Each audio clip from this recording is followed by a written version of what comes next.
Assalamualaikum warahmatullahi wabarakatuh. Terima kasih atas kesempatannya. Kami dari kelompok 10 akan mempresentasikan tentang Lembaga Penjamin Simpanan atau LPS. Perkenalkan, saya Erika Dwi Syafitri dengan NIM 008. Yang pertama, saya akan menjelaskan materi tentang pengertian Lembaga Penjamin Simpanan. Lembaga Penjamin Simpanan atau LPS adalah lembaga independen yang berfungsi menjamin simpanan nasabah perbankan di Indonesia. Badan ini dibentuk berdasarkan Undang-Undang Republik Indonesia Nomor 24 Tahun 2004 tentang Lembaga Penjamin Simpanan yang ditetapkan pada 22 September 2004. Undang-undang ini mulai berlaku efektif 12 bulan atau 1 tahun setelah diundangkan, sehingga pendirian dan operasional LPS itu dimulai pada 22 September 2005. LPS berstatus sebagai badan hukum dan bertanggung jawab kepada Presiden Republik Indonesia. Setiap bank yang melakukan kegiatan usaha di wilayah Republik Indonesia wajib menjadi peserta penjaminan LPS. Lalu latar belakang dari LPS sendiri. Jadi industri perbankan itu salah satu komponen yang sangat penting dalam perekonomian nasional demi menjaga keseimbangan, kemajuan, dan kesatuan ekonomi nasional. Stabilitas industri perbankan itu sangat berpengaruh stabilitas perekonomian secara keseluruhan. Lalu pada tahun 1998, krisis moneter dan perbankan yang menghantam Indonesia yang ditandai dengan likuidasi 16 bank mengakibatkan menurunnya tingkat kepercayaan masyarakat pada sistem perbankan. Nah, untuk mengatasi krisis yang terjadi, pemerintah itu mengeluarkan beberapa kebijakan, di antaranya memberikan jaminan atas seluruh kewajiban pembayaran bank, termasuk simpanan masyarakat atau blanket garanti.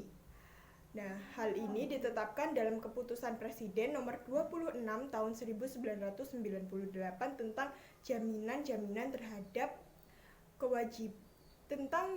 terhadap kewajiban pembayaran bank umum dan keputusan Presiden nomor 193 tahun 1998 tentang jaminan terhadap kewajiban pembayaran bank perkreditan rakyat. Nah, dalam pelaksanaannya, blanket garanti ini memang dapat menumbuhkan kembali kepercayaan masyarakat terhadap industri perbankan. Namun, ruang lingkup penjaminan yang terlalu luas menyebabkan timbulnya moral hazard baik dari sisi pengelola bank maupun masyarakat. Nah, untuk mengatasi hal tersebut dan agar tetap menciptakan rasa aman bagi nasabah, penyimpan, serta menjaga stabilitas sistem perbankan, program penjaminan yang sangat luas lingkupnya tersebut harus digantikan dengan sistem penjaminan yang terbatas. Maka dari itu, dikeluarkannya Undang-Undang Nomor 10 Tahun 1998 tentang perbankan mengamankan pembentukan suatu lembaga penjaminan simpanan atau LPS tersebut sebagai pelaksana penjaminan dana masyarakat. Pada tanggal 22 September 2004, Presiden Republik Indonesia mengesahkan Undang-Undang Republik Indonesia Nomor 24 tentang Lembaga Penjaminan Simpanan. Nah, berdasarkan undang-undang tersebut, LPS suatu lembaga independen yang berfungsi menjamin simpanan nasabah, penyimpan, dan turut aktif dalam memelihara stabilitas sistem perbankan sesuai dengan kewenangannya yang dibentuk. Undang-undang ini berlaku efektif sejak 22 September 2005 seperti yang saya sebutkan tadi. Dan sejak tanggal tersebut LPS resmi beroperasi. Penjaminan simpanan nasabah bank yang dilakukan LPS itu bersifat terbatas untuk mengurangi beban anggaran negara dan meminimalkan moral hazard. Namun demikian, tetap dijaga kepentingan nasabah secara optimal. Setiap bank yang beroperasi di Indonesia, baik bank umum maupun bank perkreditan rakyat atau BPR itu diwajibkan untuk menjadi peserta penjaminan. Adapun jenis simpanan di bank yang dijamin meliputi ada tabungan, ada giro, sertifikat deposito, deposito berjangka, serta jenis simpanan lainnya yang dipersamakan dengan itu. Lalu, skema penjaminan LPS telah dimulai secara penuh sejak 22 Maret 2007. Apabila terdapat bank yang mengalami kesulitan keuangan dan gagal disehatkan kembali sehingga harus dicabut izin usahanya, LPS itu akan membayar simpanan setiap nasabah bank tersebut sampai jumlah tertentu sebagaimana ditetapkan gitu. Adapun simpanan bank nasabah yang tidak dijamin akan diselesaikan melalui proses likuidasi bank. Dengan adanya penjaminan simpanan nasabah oleh LPS, diharapkan kepercayaan masyarakat kembali terhadap industri perbankan dan tetap dapat dipelihara. Seperti itu. Tadi saya sebutkan tentang moral hazard. Apa sih moral hazard? Jadi moral hazard itu adalah dalam bahasa Indonesia disebut risiko moral, di mana ini terjadi ketika seseorang itu meningkatkan paparan mereka terhadap risiko ketika bertanggungan. Misalnya, ketika seorang mengambil lebih banyak risiko karena orang lain menanggung biaya dan risiko-risiko tersebut. Moral hazard dapat terjadi itu di mana tindakan salah satu pihak dapat berubah menjadi kerugian pada pihak lain setelah transaksi keuangan yang terjadi. Jadi seperti yang saya sebutkan tadi, moral hazard itu dapat membebankan keuangan negara hanya karena negara itu ingin menjamin simpanannya masyarakat, seperti itu. Maka harus dibentuk undang-undang tentang LPS atau lembaga penjaminan simpanan. Demikian presentasi dari saya dan akan dilanjutkan oleh rekan saya. Terima kasih. Assalamualaikum warahmatullahi wabarakatuh. Nama saya Infanta Faza Agmirdanti, NIM 2019-210049. Di sini saya akan melanjutkan presentasi dari teman saya yang sebelumnya. Saya akan membahas mengenai permodalan dan kekayaan LPS. Nah, mengenai permodalan dan kekayaan LPS ini sudah diatur dalam Undang-Undang Nomor 24 Tahun 2004 dalam Pasal 81 tentang LPS yang mengatur bahwa modal dari LPS ini sekurang-kurangnya 4 miliar dan maksimalnya adalah 8 miliar. Di undang-undang ini juga diatur bahwa LPS ini atau kekayaan LPS ini adalah kekayaan negara yang dipisahkan. Nah, pemisahan kekayaan negara ini adalah bentuk komitmen dari pemerintah untuk mendukung kegiatan perbankan yang sehat dan stabil di Indonesia. Kemudian dapat kita ketahui juga bahwa LPS ini dapat berbentuk investasi dan bukan investasi. Untuk investasinya sendiri dapat ditempatkan pada surat berharga yang hanya diterbitkan oleh Bank Indonesia maupun dari pemerintah. Sedangkan yang bukan investasi dapat ditempatkan pada kegiatan operasional dari si LPS ini sendiri. Baik, selanjutnya saya akan menjelaskan mengenai fungsi dari LPS ini sendiri. Nah, fungsi LPS itu ada dua. Yang pertama adalah menjamin simpanan nasabah penyimpan. Nah, tentu saja namanya juga lembaga penjamin simpanan. Ya, fungsi utamanya adalah sebagai penjamin simpanan dari nasabah penyimpan. Kemudian, fungsi yang kedua adalah turut aktif dalam memelihara stabilitas sistem perbankan di Indonesia. Ya, tentunya harus sesuai dengan kewenangan dari si LPS ini. Nah, perwujudannya seperti apa? Perwujudannya itu dalam bentuk penyelamatan atau pemulihan bank gagal yang berdampak sistemik maupun tidak berdampak sistemik. Baik, selanjutnya saya akan menerangkan mengenai tugas dari LPS. Tadi sudah fungsinya, sekarang adalah tugas dari si LPS. Nah, lembaga penjamin simpanan ini memiliki beberapa tugas. Yang pertama adalah merumuskan dan menetapkan kebijakan tentang penjaminan simpanan. Kemudian yang kedua adalah melaksanakan kebijakan yang sudah dirumuskan tadi, melaksanakan kebijakan penjaminan simpanan. Nah, tadi kan sudah dirumuskan nih, juga sudah ditetapkan kebijakannya. Kemudian tugas dari LPS ini adalah melaksanakan kebijakan tersebut. Kemudian yang ketiga, LPS ini juga merumuskan dan menetapkan kebijakan dalam rangka untuk ikut andil atau turut aktif dalam memelihara stabilitas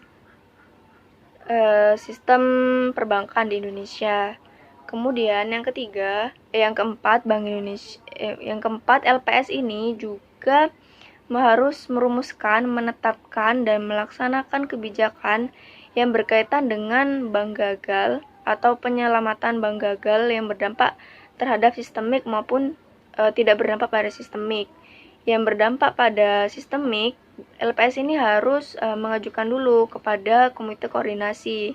Kemudian keputusan dari komite koordinasi ini akan dilaksanakan oleh LPS. Jadi LPS sebagai pelaksana kebijakan tersebut. Sementara untuk bank gagal yang tidak berdampak sistemik, nah, salah satu pertimbangan dari LPS ini adalah melihat biaya yang lebih rendah antara menyelamatkan bank tersebut dengan membayar klaim penjaminan. Baik, selanjutnya saya akan menjelaskan mengenai wewenang LPS.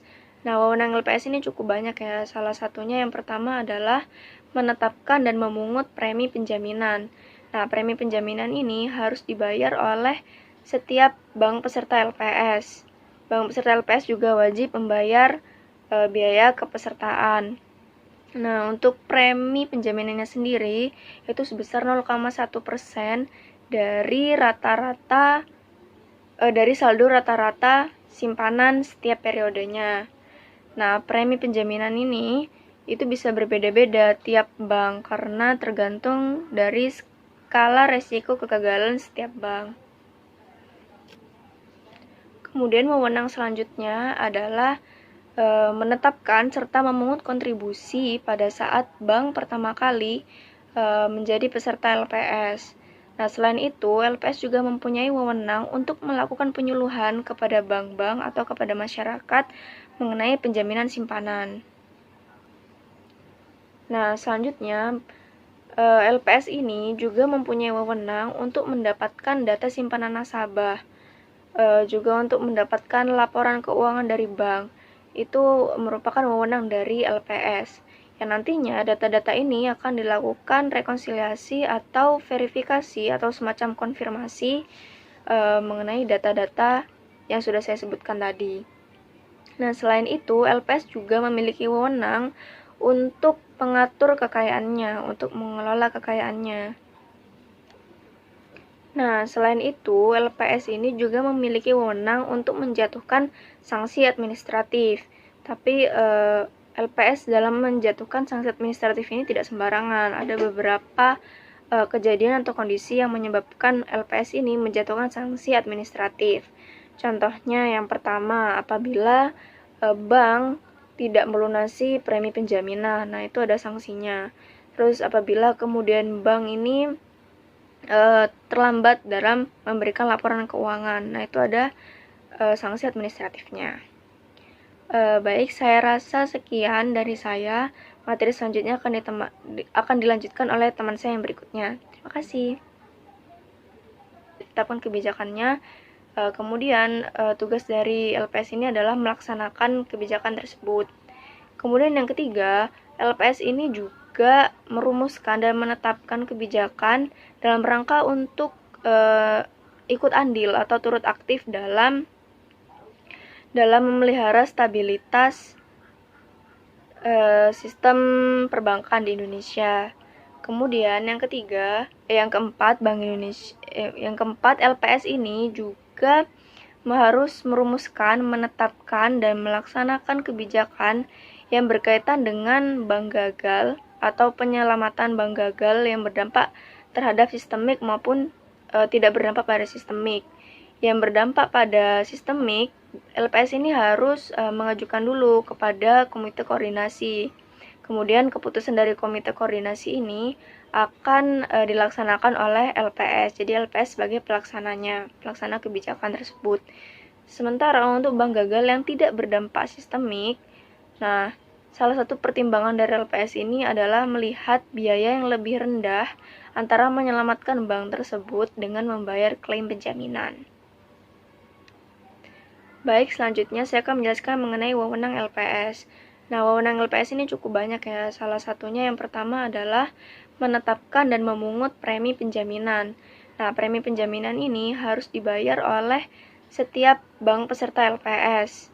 Bank peserta LPS juga wajib membayar biaya kepesertaan. Nah, untuk premi penjaminannya sendiri itu sebesar 0,1% dari dari saldo rata-rata simpanan setiap periodenya. Nah, premi penjaminan ini itu bisa berbeda-beda tiap bank karena tergantung dari skala resiko kegagalan setiap bank. Kemudian wewenang selanjutnya adalah menetapkan serta memungut kontribusi pada saat bank pertama kali menjadi peserta LPS. Nah, selain itu, LPS juga mempunyai wewenang untuk melakukan penyuluhan kepada bank-bank atau kepada masyarakat mengenai penjaminan simpanan. Nah, selanjutnya, LPS ini juga mempunyai wewenang untuk mendapatkan data simpanan nasabah, juga untuk mendapatkan laporan keuangan dari bank. Itu merupakan wewenang dari LPS. Yang nantinya data-data ini akan dilakukan rekonsiliasi atau verifikasi atau semacam konfirmasi mengenai data-data yang sudah saya sebutkan tadi. Nah, selain itu, LPS juga memiliki wewenang untuk mengatur kekayaannya, untuk mengelola kekayaannya. Nah, selain itu, LPS ini juga memiliki wewenang untuk menjatuhkan sanksi administratif. Tapi LPS dalam menjatuhkan sanksi administratif ini tidak sembarangan. Ada beberapa kejadian atau kondisi yang menyebabkan LPS ini menjatuhkan sanksi administratif. Contohnya yang pertama, apabila bank tidak melunasi premi penjaminan, nah itu ada sanksinya. Terus apabila kemudian bank ini terlambat dalam memberikan laporan keuangan, nah itu ada sanksi administratifnya. Baik, saya rasa sekian dari saya. Materi selanjutnya akan dilanjutkan oleh teman saya yang berikutnya. Terima kasih. Baik, terima kasih atas kesempatannya. Perkenalkan, nama saya Dewi Makfiroh dengan NIM 2019-210009. Di sini saya akan melanjutkan presentasi dari rekan saya. Baik, selanjutnya saya akan menjelaskan mengenai struktur organisasi lembaga penjamin simpanan. Nah, di sini bisa dilihat ada Dewan Komisioner LPS, di mana ada ketua Dewan Komisioner, ada kepala eksekutif yang beranggotakan Dewan Komisioner, lalu ada anggota Dewan Komisioner, ada anggota Dewan Komisioner yang merupakan ex officio OJK, lalu ada anggota Dewan Komisioner yang merupakan ex officio BI, dan ada anggota Dewan Komisioner yang merupakan ex officio Kemenkeu. Di sini ada lembaga atau unsur yang harus bertanggung jawab kepada Dewan Komisioner LPS. Yang pertama, yang bertanggung jawab secara langsung adalah Kantor Persiapan Penyelenggaraan PRP, lalu ada Kantor Manajemen Strategis dan Perumusan Kebijakan, lalu ada Grup Audit Internal, Grup Hubungan Internasional, Grup Pengelolaan Transformasi, dan komite-komite. Nah, lalu ada unsur atau instansi yang harus bertanggung jawab kepada kepala eksekutif yang merupakan anggota Dewan Komisioner.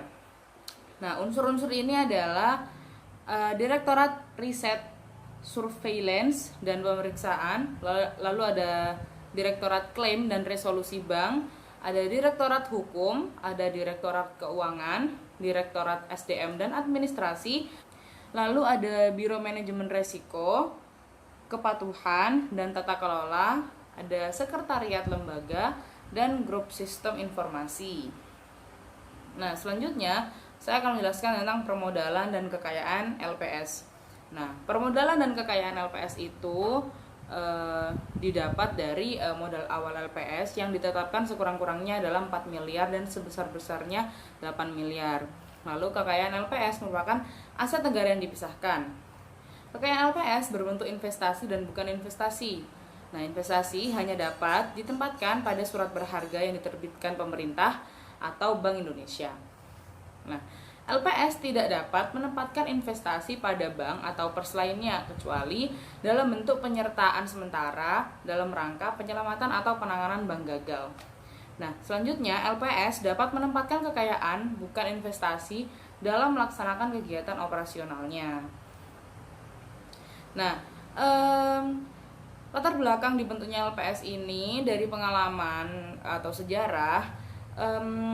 LPS ini belajar dari pengalaman krisis moneter pada tahun 1998, yang mana ada sejumlah bank yang rontok atau tutup pada saat itu karena tidak mampu membayar kewajibannya seperti itu. Maka dibentuklah lembaga ini yang akan menyelamatkan bank-bank yang setidaknya nanti di masa depan akan mengalami kesusahan seperti itu. Lalu ada amanat dibentuknya lembaga penjamin simpanan. Nah, amanat pembentukan lembaga penjamin simpanan telah mendapatkan dasar hukum yang kuat, yaitu pasal 37B Undang-Undang Nomor 10 Tahun 1998 tentang perbankan, yang menyatakan bahwa setiap bank wajib menjamin dana masyarakat yang disimpan pada bank yang bersangkutan. Kembali kepada permodalan LPS. Permodalan dan kekayaan LPS sudah diatur dalam Peraturan Pemerintah Republik Indonesia Nomor 32 Tahun 2005 tentang modal awal lembaga penjamin simpanan yang ditetapkan pada tanggal 5 September 2005, yaitu dalam pasal 81 UU Nomor 24 Tahun 2004 tentang LPS diatur bahwa modal LPS merupakan kekayaan negara yang dipisahkan dan ditetapkan sekurang-kurangnya 4 triliun dan sebesar-besarnya 8 triliun. Pemisahan kekayaan negara untuk modal awal LPS merupakan wujud komitmen pemerintah dalam mendukung industri perbankan yang sehat dan labil. Dengan mempertimbangkan kepercayaan masyarakat terhadap kemampuan LPS dalam memenuhi kewajibannya, dan setelah berkonsultasi dengan DPR, modal awal LPS ditetapkan sebesar 4 miliar. Jadi meskipun sudah diatur dalam undang-undang pada tahun 2004 sebesar 4 triliun, tetapi setelah ada pertimbangan dan lain-lain, LPS diberikan modal yaitu sebesar 4. Jadi sekian presentasi dari saya. Selebihnya apabila ada kesalahan kata atau perilaku, saya mohon maaf sebesar-besarnya. Selanjutnya presentasi akan dibawakan oleh rekan saya. Terima kasih. Assalamualaikum warahmatullahi wabarakatuh. Assalamualaikum warahmatullahi wabarakatuh. Perkenalkan, nama saya Muhammad Sofyan Lukman dengan NIM 076. Di sini saya akan menjelaskan tentang LPS atau lembaga penjamin simpanan dan kepesertaannya. Dalam LPS ini adalah salah satunya setiap bank yang melakukan kegiatan usaha di wilayah negara Indonesia wajib menjadi peserta skema penjaminan dan wajib menyerahkan dokumen salinan AD, akte pedrian, kemudian perizinan bank, harus melewati perizinan bank, dan harus bisa mengetahui kesehatan bank itu tersebut. Kemudian yang ketiga, surat pernyataan direksi, menyebarkan surat pernyataan direksi, komisaris, dan pemegang saham bank. Selanjutnya, jenis dan jumlah simpanan yang dijamin oleh LPS yaitu berupa yang pertama giro, yang kedua sertifikat deposito, yang ketiga tabungan, yang keempat deposito. Jumlah yang bisa dijamin itu biasanya maksimal berjumlah 2 miliar pada suatu bank, dan sewaktu-waktu penjaminan itu dapat berkurang apabila terjadi penarikan dana besar-besaran pada bank dan terdapat inflasi dalam beberapa tahun. Itu setiap nasabah pasti akan berkurang pada setiap bank, pada suatu bank itu di bawah 90%. Yang kemudian saya akan menjelaskan premi penjaminan. Besarnya premi penjaminan itu adalah sama untuk setiap bank, itu biasanya 1/1000. dari rata-rata saldo bulanan total simpanan dalam setiap periode. Premi penjaminan tersebut dibayarkan di muka 2 kali dalam 1 tahun, yaitu periode 1 Januari sampai 30 Juni. Dibayarkan paling lambat tanggal 31 Januari dan periode 1 Juli sampai 31 Desember. Dibayarkan paling lambat itu 31 Juli untuk bulan yang Juli ke Desember, dan yang untuk tadi yang pertama itu Januari ke Juni itu paling lambat 31 Januari. Kemudian terjadinya perubahan nilai simpanan yang dijamin untuk setiap nasabah pada satu bank akan mendampakkan akumulasi cadangan penjaminan telah melampaui tingkat sasaran sebesar 2,5% dari total simpanan bank. Biasanya perencanaan bank yang gagal itu proses penyelesaiannya dan penanganan bank gagal diawali dari adanya pemberitahuan dari LPP mengenai bank bermasalah yang dalam upaya penyehatan. Selanjutnya LPS menempuh 2 cara. Yang pertama, menggunakan penyelesaian bank gagal yang tidak berdampak sistematik dilakukan dengan penyelamatan atau tidak melakukan penyelamatan terhadap bank gagal. Yang dimaksud penyelesaian bank gagal yang berdampak sistematik dilakukan dengan penyelamatan yang mengikut sertakan pemegang saham lama atau tanpa mengikut sertakan pemegang saham lama. Sekian video dari saya. Terima kasih atas kesempatannya. Wassalamualaikum warahmatullahi wabarakatuh. Terima kasih atas kesempatannya. Perkenalkan, nama saya Yulia Rahma dengan NIM 2019-10097. Di sini saya akan menjelaskan sedikit tentang penanganan bank gagal. Kegagalan sebuah bank secara realistis harus dijadikan suatu resiko yang terukur dan rasional. Artinya, sejak awal harus disadari bahwa peluang gagalnya suatu bank harus diperhitungkan sekecil apapun peluangnya. Dengan demikian dapat dilakukan pencadangan sumber dananya agar penanganan bank gagal menjadi lebih terorganisir dengan baik dan dapat dipertanggungjawabkan. Tentunya sulit diterima oleh semua pihak kalau dalam APBN akan dialokasikan sejumlah dana pencadangan untuk mengatasi bank gagal. Oleh sebab itu, diperlukan pendekatan dan penanganan khusus oleh suatu lembaga yang khusus juga. Bersyukurlah kalau pada akhirnya kita mempunyai lembaga penjaminan simpanan yang telah beroperasi sejak tanggal 22 September 2005. Keberadaan LPS terlanjur dipahami hanya sekedar menjalani fungsi penjaminan simpanan masyarakat yang menabung di bank. Masih banyak yang belum mengetahui bahwa salah satu tugas strategis LPS di luar penjamin simpanan adalah penanganan bank gagal dan melaksanakan proses dan penyelesaian likuidasi bank. Bank gagal yang akan ditangani LPS adalah bank gagal yang berdampak sistemik dan tidak sistemik. Pengertian sistemik adalah apabila kegagalan bank akan berdampak luar biasa baik dalam penarikan dana maupun terhadap kelancaran dan kelangsungan roda perekonomian. Sementara yang tidak sistemik tentunya apabila tidak memenuhi kriteria tersebut. Proses penyelesaian dan penanganan bank gagal diawali dari adanya pemberitahuan dari LPP mengenai bank bermasalah yang sedang dalam upaya penyehatan. Selanjutnya, LPS menempuh 2 cara, yaitu yang pertama, penyelesaian bank gagal yang tidak berdampak sistemik dilakukan dengan penyelamatan atau tidak melakukan penyelamatan terhadap bank gagal dimaksud. Penyelesaian bank gagal yang berdampak sistemik dilakukan dengan penyelamatan yang mengikut sertakan pemegang saham lama atau tanpa mengikut sertakan pemegang saham lama. Rencana kerja dan anggaran tahunan LPS yaitu yang pertama, Kepala Eksekutif menyampaikan rencana kerja dan anggaran tahunan untuk mendapatkan persetujuan Dewan Komisioner paling lambat 3 bulan sebelum tahun buku mulai berlaku. Yang kedua, bersamaan dengan penyampaian rencana kerja dan anggaran tahunan tersebut, Kepala Eksekutif menyampaikan pula evaluasi pelaksanaan anggaran tahun berjalan kepada Dewan Komisioner, pelaporan dan akuntabilitas LPS. Yang pertama, Dewan Komisioner menyampaikan rencana kerja dan anggaran tahunan yang telah disetujui serta evaluasi pelaksanaan anggaran tahun berjalan kepada Presiden dan DPR. Yang kedua, LPS wajib menyusun laporan tahunan untuk setiap tahun yang berakhir pada tanggal 31 Desember yang terdiri dari laporan kegiatan kerja dan laporan keuangan.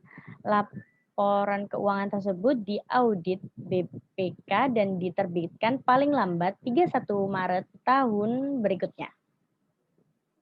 Selanjutnya disampaikan Presiden dan DPR paling lambat 30 April tahun berikutnya. Yang terakhir, laporan keuangan yang telah diaudit tersebut wajib diumumkan di 2 surat kabar, paling lambat juga 30 akhir tahun berikutnya. Hubungan dengan lembaga lain. Yang pertama, LPS dapat bekerja sama dengan organisasi atau lembaga dalam negeri dan luar negeri dalam menjalankan tugasnya. Yang kedua, LPS dapat bertindak sebagai anggota dari organisasi atau lembaga internasional mewakili negara Republik Indonesia. Lalu kerahasiaan data, Dewan Komisioner, Kepala Eksekutif, Pengawas LPS, atau setiap pihak yang bertugas untuk dan atas nama LPS wajib merahasiakan semua dokumen, informasi, dan catatan yang diperoleh atau dihasilkan dalam melaksanakan tugasnya yang harus dirahasiakan berdasarkan peraturan perundang-undangan. Sekian presentasi dari kelompok kami. Terima kasih.